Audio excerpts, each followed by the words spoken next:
All right. Good evening, everybody. Good evening, and welcome to Wine and Wisdom. I am Dr. Carlia East, and we are here to sip, savor, and elevate our minds. I am super excited about tonight's meeting because we're talking about toxic relationships, y'all. And what we're not going to do is keep staying in this shit when it's unhealthy and it's not good for us. Can I take a sip on that?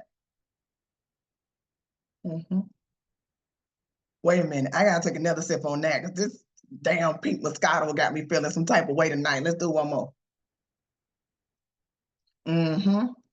Yes, baby, two for the road.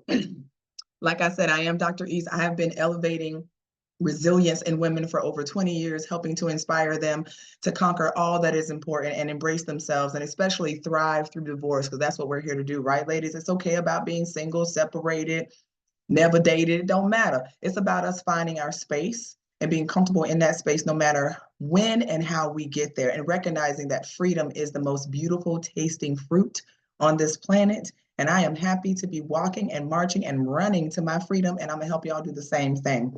Now, if anything that I say tonight resonates with you, I want you to jump on my Thrive Through Divorce call. Y'all know what I'm talking about. Stop delaying. Y'all know y'all need to talk to your girl about how to get past those hurdles, how to get unstuck, how to feel more comfortable in your space, how not to fear, how not to be afraid, how to have better financial control over your lives. This is what I'm talking about. We are too high class and cute to be around here bitter and stuck in bondage. Do y'all hear me? So go ahead and make the call. I'm going to put the link in the comments so that you guys can vibe with me and we can figure out how to get us unstuck and to find our pathway to freedom. So I have been, like I said, serving women for over 20 years, helping them to understand their power. I am unapologetic. I'm a psychotherapist, a coach, all of those things. But more than that, I am a divorcee twice. I had to do it two times, right? And there's no shame in that. There's actually lessons to be learned, standards that I need to raise, and expectations that I have to set, right? And so tonight, we are going to focus on, excuse me, Emma. Now, Emma is dealing with a whole lot of stuff in her toxic relationship. She and her husband have been married for about 7 years at this point, absolutely in love with who she is and absolutely in love with her relationship. However, she's beginning to feel a little bitter, a little resentment, and this is why. Mark and her have been going through their things, but he has a certain way that he likes things to go, right? Things have to be in a certain place, in a certain order, and all of that. And within that process comes her feelings, right? Her feelings of, am I measuring up? Am I meeting his expectations? And so, as time and years begin to evolve and turn, Mark's expectations tend to get a little bit more critical, right? He tends to scrutinize a little bit more by judging what she may be wearing, little subtle things like, are you sure you want to wear that to work? Things like that. Do you think that's really appropriate? Or why don't you wear the red one? You don't like the red one? Those types of things, to the point where Emma started to feel like, okay, is this what I wear to work?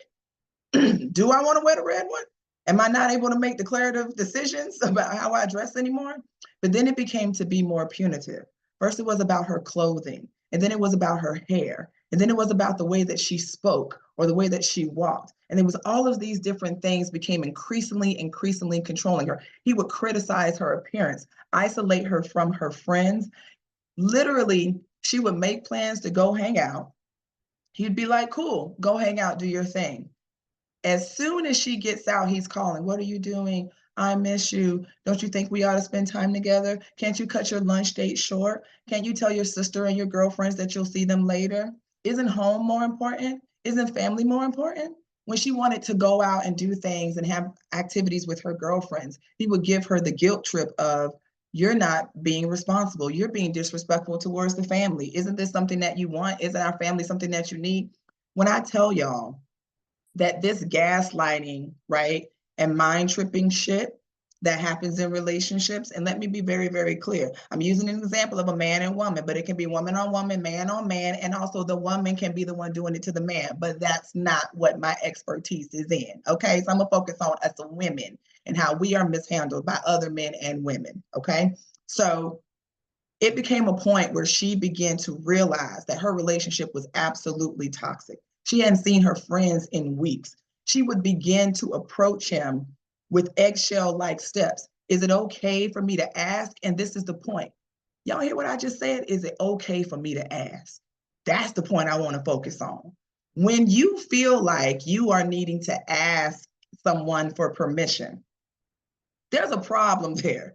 When you feel like you don't have the automatic respect in your marriage and relationship to move and flow as you should, there's a problem there. See, I'm a firm believer in running things by you, giving you a heads up, letting you know what's going on. So then we can make an informed decision. Then, if there's a place that you feel that you don't want me to be because it's unsafe, or because you heard it some, ridiculous shenanigans going on, or maybe you have plans for us that I don't know about, then let's have that conversation. But what we're not going to do is me feel like I need to ask you for permission to be me. For me to feel like I need to ask you for permission to move and navigate with the people that I was moving and navigating with before I met you, darling.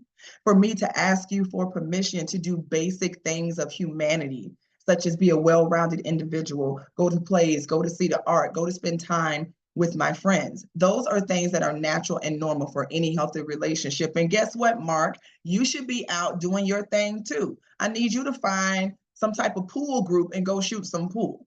Okay, I'm gonna need you to go find some type of Fortnite game and go get your game on. Go find you some high NFL, something, and go find something to do as well. But the controlling tactics can't be something that we allow ourselves to stay in, ladies. We can't allow ourselves to stay in these toxic relationships where individuals are using what they think their power is to control us and to manifest what they want us to do. That's not the way that we need to be operating, and that's not the way that we have to operate. In order for us to recognize our worth and value, we have to be willing to let go of people, places, and things that aren't harvesting and aren't harnessing that energy for us. And if they are unable to do that, then we have to set boundaries for them. And if they're unable to respect those boundaries, then we have to exit stage left. Because if you stay in a toxic situation, you become the toxic person. You become the toxic woman. You become the bitter Betty with an attitude that doesn't know how to go out and find friends, that doesn't remember who she was last, that can't even think about what her next steps are because she has engulfed her whole life, her whole fixation to this relationship, and has been trained to believe that her even choosing to take 5 minutes for herself, for her to take a walk on the beach, for her to want to spend a day alone, that's being selfish. No, darling, that's self-care. And what you have is a person who's trying to control you. What you have is a person that may have some narcissistic tendencies that are trying to take over you. What you have is a person that may be intimidated by your strength. So therefore, when you try to walk and move in the way that you should, they can't handle it. So they go try to lasso you and stop you. Lord have mercy. Let me get a sip on that one.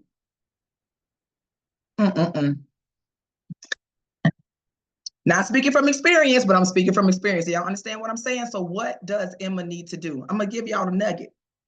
Emma needs to go back to before she met Mark.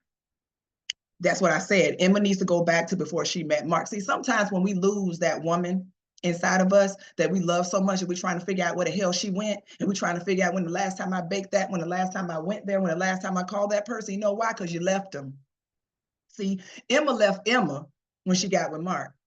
Emma thought that because two became one, she had to all of a sudden divide herself in half and leave that half in the past and only bring the other half that Mark like. That's where Emma messed up. Let me tell y'all something. A union of two people is two people, but you know what it is? Two individuals coming together for one common purpose. It's not two individuals blending, which is why we have two different heartbeats and two different sets of lungs. And so when you find yourself not knowing who the hell you are in your marriage, in your relationships, when I tell you, ladies, go back to the person that you were before you got into that relationship and discover where she is.